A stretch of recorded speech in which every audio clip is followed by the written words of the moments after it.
merci d'être ici pour répondre à nos questions. Première question que j'ai envie de vous poser, comment vous analysez et qu'est-ce que vous retenez de la visite de Gérald Darmanin en Nouvelle-Calédonie ? Beaucoup d'aide de l'État, beaucoup d'accompagnement de l'État sur des sujets très importants. On n'avait pas que Gérald Darmanin, on avait aussi le garde des Sceaux, Dupond-Moretti. En tout, ils ont presque laissé 100 milliards de francs pacifiques en Nouvelle-Calédonie, avec des projets très concrets qui vont avoir des conséquences positives sur l'économie de la Nouvelle-Calédonie, qui est en grande souffrance. En termes économiques, c'est surtout le nickel. Qu'est-ce qu'il en est ? Comment vous voyez les choses aujourd'hui avec des usines qui sont dans une grande difficulté ? Comment vous voyez les choses ? Le nickel, c'est en Nouvelle-Calédonie, on a un sujet majeur avec des risques absolument extraordinaires, puisque concrètement, la Nouvelle-Calédonie ne peut pas remonter si les 3 usines s'effondrent. L'usine du Nord est déjà en sommeil. On espère qu'elle va trouver un repreneur dans les 6 mois qui ont été fixés. Mais pour trouver un repreneur, il n'y a pas 150 solutions. Un repreneur, il viendra que s'il a un coût de l'énergie qui est compétitif par rapport à l'international, que s'il peut exporter ce qu'il n'est pas capable de transformer localement, enfin des choses de base. Et ça, c'est quoi ? C'est tout simplement le pacte nickel. Le pacte nickel que Bruno Le Maire nous propose de signer le 25 mars prochain.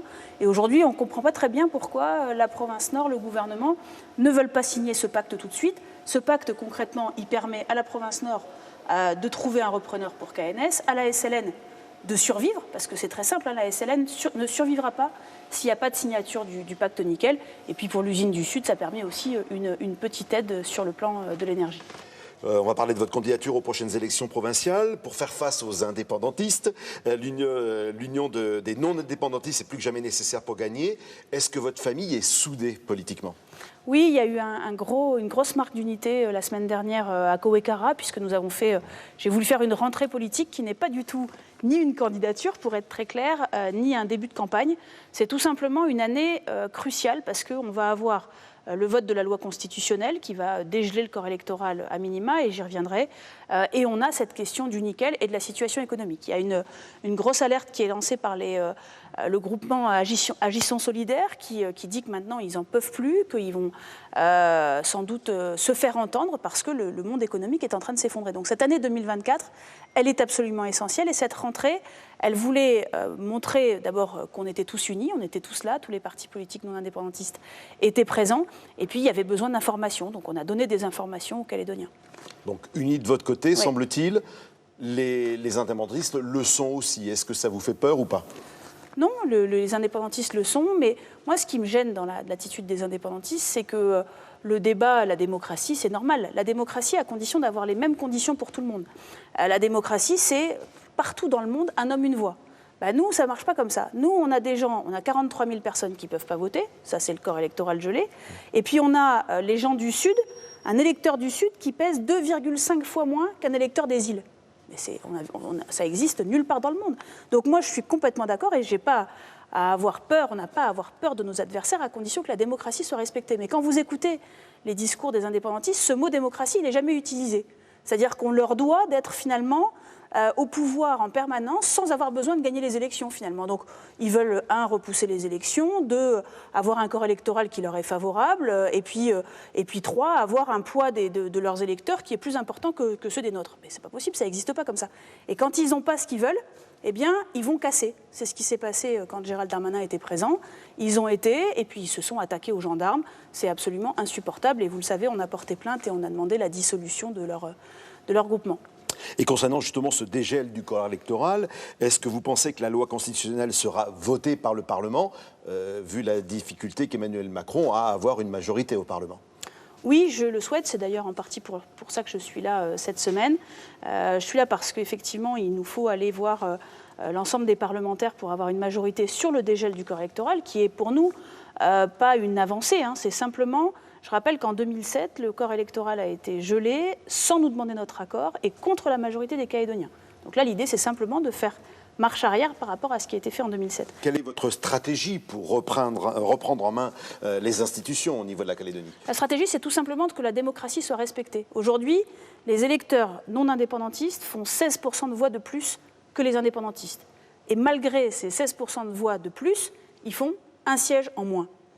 Si on avait juste une application de la démocratie, que chaque électeur pèse le poids qu'il doit peser, eh bien, on reprendrait le pouvoir en Nouvelle-Calédonie. C'est ce qu'on souhaite. On souhaite simplement que chacun puisse peser le poids qu'il doit peser. Où en est le projet d'accord politique en vue d'écrire ensemble le futur statut du territoire de la République ? Je sais qu'il y a eu quelques réunions secrètes qui ont commencé, qui ont débuté en début février. Est-ce que cela avance et est-ce que ça avance pour vous dans le bon sens ? Alors ces réunions ne sont pas du tout secrètes puisqu'on a fait des communiqués de presse pour faire part des résultats de ces réunions. Donc je pense qu'elles sont publiques, les indépendantistes en parlent publiquement, on en parle publiquement. La prochaine réunion d'ailleurs, je vous le dis, aura lieu le 8 mars prochain avec l'ensemble des partis indépendantistes. Ça avance, en tout cas, nous, on a fait un certain nombre de propositions. Maintenant, la balle est dans le camp des indépendantistes qui doivent revenir vers nous avec des contre-propositions, des propositions ou des contre-propositions. Et j'espère qu'on avancera parce qu'on a tous envie de trouver un accord. Je crois qu'il y a une vraie séparation, une vraie divergence, en fait, entre les leaders politiques indépendantistes, qui sont tous quasiment signataires des accords de Matignon, d'accords de Nouméa, qui sont là depuis 30 ans, 35 ans, qui sont dans la lutte pour la cause indépendantiste sans finalement regarder ce que le peuple veut. Le peuple veut quoi ? Le peuple veut vivre ensemble. Le peuple veut plus de cette division en fonction de sa communauté d'appartenance ou en fonction de... Ils veulent plus de ça. Les Calédoniens, ils ont envie de vivre ensemble. Et donc cet accord, il permettrait ça. Mais pour ça, vous savez, juste un mot, il faut du courage.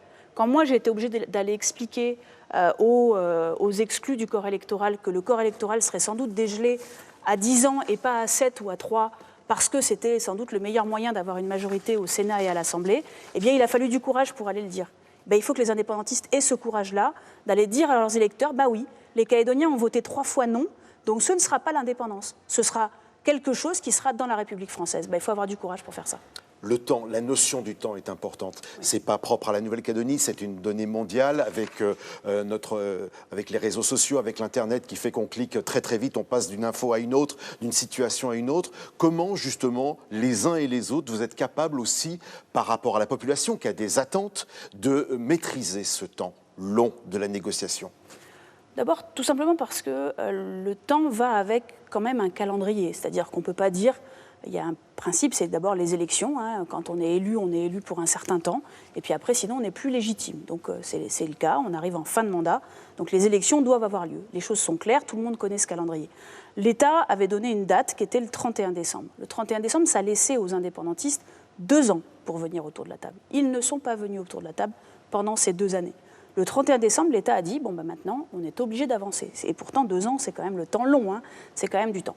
À partir du moment où l'État a mis dans les circuits ce projet de loi constitutionnelle, les indépendantistes ont accepté de bien vouloir revenir discuter avec nous. Mais ça n'empêche que ça ne met pas entre parenthèses ce calendrier. Et ce calendrier, maintenant, il avance parce que les élections doivent avoir lieu en 2024. C'est le projet de loi organique qui passera ce mardi au Sénat.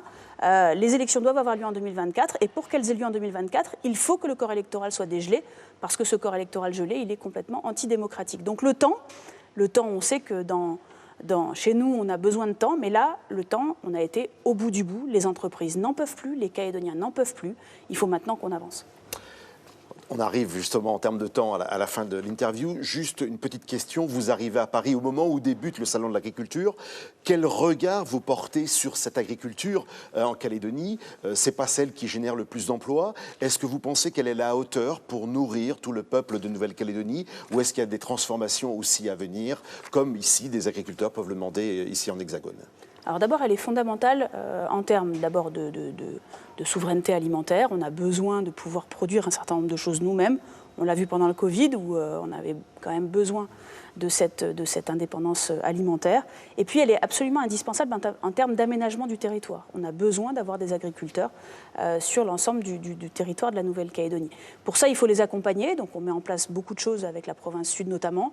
Mais il y a sans doute des choses à améliorer. Là, le ministre de l'Intérieur et des Outre-mer a annoncé le maintien de l'aide aux jeunes agriculteurs, de l'aide à l'installation aux jeunes agriculteurs, qui est indispensable parce qu'on a en Nouvelle-Calédonie comme en métropole une population d'agriculteurs qui est vieillissante. Donc on a besoin de les accompagner, on les accompagne beaucoup. Ce salon de l'agriculture, il est important pour eux parce que ça permet de valoriser les produits de Nouvelle-Calédonie. Cette année, un peu exceptionnellement, on fait travailler pas mal d'étudiants calédoniens qui sont à Paris et qui sont sur le stand. Donc je pense que tous ceux qui sont, les Calédoniens qui sont à Paris peuvent aller le voir.